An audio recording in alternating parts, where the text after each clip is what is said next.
শুধু হাওয়াই ভাবে যদি বলা হয়, আমভাবে যদি বলা হয় যে এই সমস্ত হচ্ছে প্রতিকার কি, বিরোধী দল এমপির উপর হামলা হচ্ছে প্রতিকার কি, স্পেসিফিক কোশ্চেন করতে হবে। সেই জন্য বলছি এটা মহান জাতীয় সংসদ, বাইরের বক্তৃতা এখানে চলে না। ধন্যবাদ, স্পেসিফিক প্রশ্ন করতে হবে, ধন্যবাদ মাননীয় স্বরাষ্ট্রমন্ত্রী। উত্তর দিতে হবে। শিক্ষকতা করতে হলে তিনি একটা ইউনিভার্সিটি খুলুন, ওখানে যার পছন্দ গিয়ে ভর্তি হবে, ওনার লেকচার শুনবে। সংসদ অধিবেশন যেদিন থেকে বসা শুরু হয়েছে সেদিন থেকেই তিনি তুচ্ছ তাচ্ছিল্য করে সবাইকে বক্তব্য দেন। উনি নিজেকে কি মনে করেন আমি বুঝতে পারি না। এমনকি তিনি সেই দুঃসাহস এখানে দাঁড়িয়ে তিনি দেখিয়েছেন, তিনি বলেছেন যে এই সংসদে তিনি শিক্ষকের ভূমিকা পালন করবেন। আমরা তার ছাত্র হওয়ার জন্য এখানে আসি নাই মাননীয় স্পিকার। এটা সংসদ পরিপন্থী কাজ।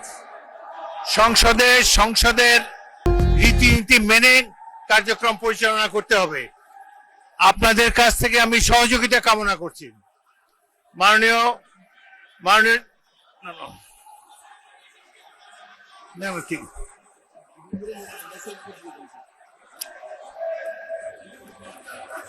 আপনার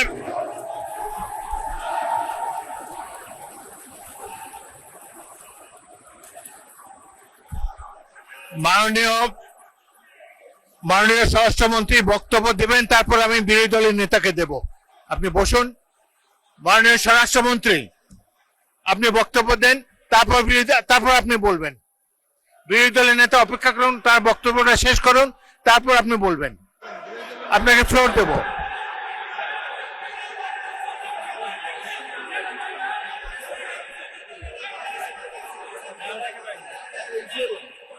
মাননীয় সদস্য